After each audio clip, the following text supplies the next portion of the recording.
Et puis, je vous le disais en titre, regardez ces images en direct. Gabriel Attal est en déplacement ce matin dans une exploitation bovine dans la Marne.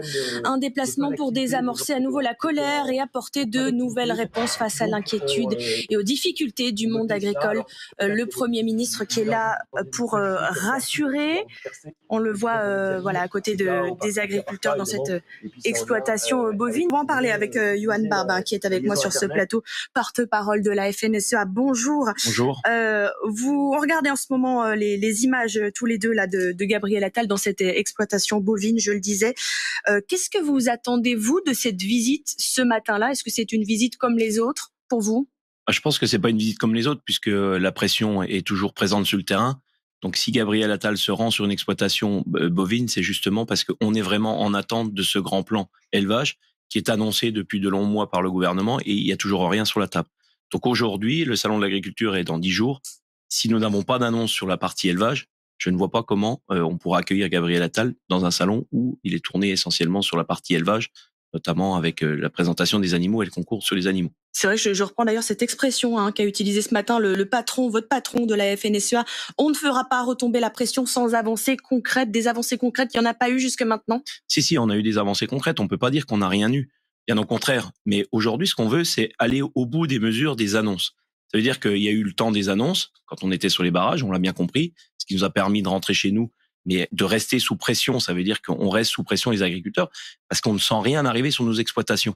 Donc aujourd'hui, il faut vraiment que le gouvernement s'engage sur un calendrier, que le gouvernement s'engage sur ce qu'il a annoncé, c'est-à-dire ce plan élevage. Hier, on était en réunion de travail au ministère, c'est très bien, mais pour l'instant, il n'y a rien qui en sort, quoi. Comment se sont passées les discussions d'ailleurs? Hier, on nous parlait de discussions, par exemple, sur de la communication. Certes, il faut communiquer sur l'élevage, il faut communiquer sur l'intérêt de l'élevage, notamment au niveau environnemental, préservation des prairies.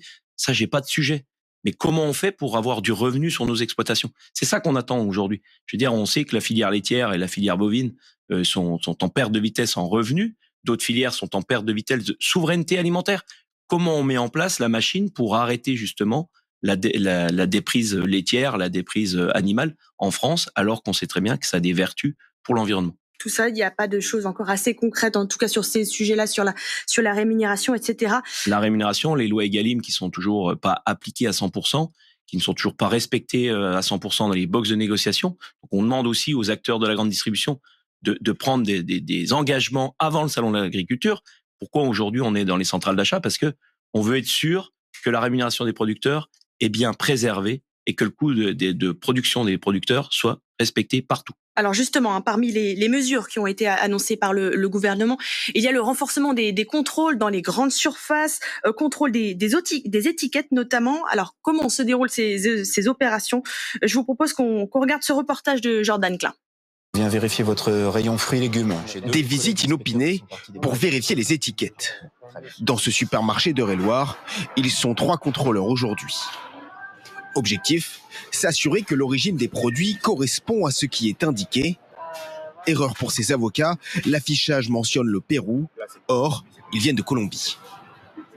Le pire, j'allais dire, c'est si vraiment il y avait marqué que ça vient de France, pas pour les avocats, mais s'il y avait marqué que ça vient de France, alors que c'est pas le cas. On sait qu'il y a des kiwis qui sont fabriqués en France, par exemple. Là, vous voyez, il y a aucun étiquetage, on sait pas d'où ça vient. Il y a marqué que ce sont des kiwis qui viennent de France. Là, pour le coup, on va vraiment demander les bons de livraison parce que les kiwis, ça peut venir d'ailleurs que de France. Factures et bons de livraison, tous vont être passés au crible pour détecter de possibles tentatives de tromperie. Car outre les prix, les consommateurs sont de plus en plus sensibles à l'origine des produits. On est un couple quand même d'anciens. Et on tient à nos origines, quoi, on va dire. Je regarde si ça provient de France, dans la plupart des cas.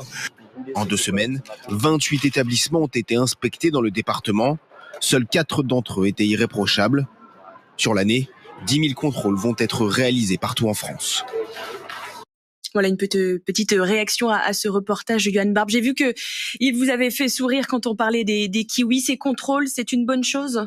Oui, c'est une bonne chose, mais je voudrais quand même rappeler qu'on fabrique pas des kiwis sur nos exploitations, on les produit. C'est bien, c'est pas de la fabrication, on n'est pas dans des usines, on est bien sur des fermes, des exploitations, on travaille le vivant.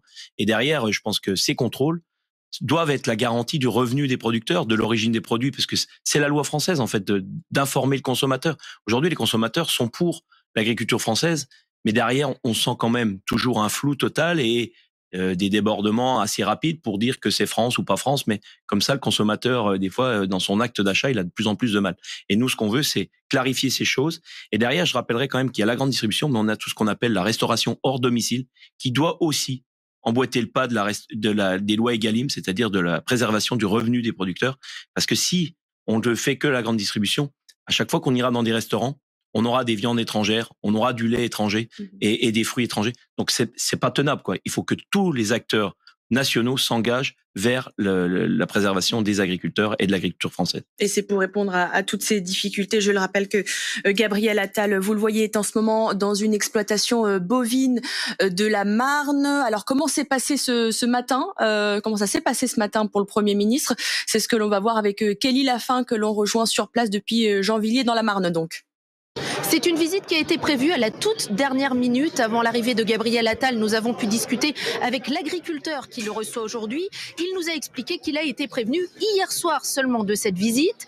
Une visite qu'il a tout de suite acceptée car il a plusieurs messages, nous dit-il, à faire passer au Premier ministre. Le premier concerne les prix. Cet éleveur de vaches limousines estime que la rémunération des agriculteurs est très insuffisante pour vivre.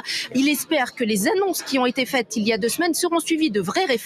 D'ailleurs, ce que nous dit Matignon, c'est que l'objectif ce matin n'est pas de faire des annonces, mais de faire un point d'étape sur ces réformes. L'un des points qui sera abordé concernera la simplification des tâches administratives. Gabriel Attal devrait énumérer les propositions qui sont remontées du terrain. Voilà pour Kelly Lafin depuis la Marne. On le disait tout à l'heure, on a 9 jours du salon de l'agriculture. Est-ce que Emmanuel Macron, Gabriel Attal vont être bien accueillis? Ils seront accueillis. Alors le bien, ça dépendra de l'intonation de leur discours, leur prise de parole. Je veux dire, aujourd'hui, la parole, on sait que ça a une importance, mais on veut que ça soit suivi des faits. Je vois que Gabriel Attal est en compagnie de Monsieur le Préfet. On a demandé à tous les préfets de remonter justement la simplification administrative le plus rapidement possible. Les préfets sont aussi acteurs sur les territoires pour accélérer cette simplification. Aujourd'hui, on sent pas ce mouvement encore. Ça veut dire qu'on sent le mouvement politique dans la parole, on sent bien une reprise médiatique et politique partout. Mais derrière, il faut que les administrations centrales acceptent que le logiciel doit changer et qu'on doit préserver l'agriculture française pour assurer la souveraineté alimentaire française. Merci beaucoup, Yohan Barbe, d'être venu en parler avec nous sur ce plateau. Je vous rappelle que vous êtes porte-parole de la FNSEA. Merci à vous.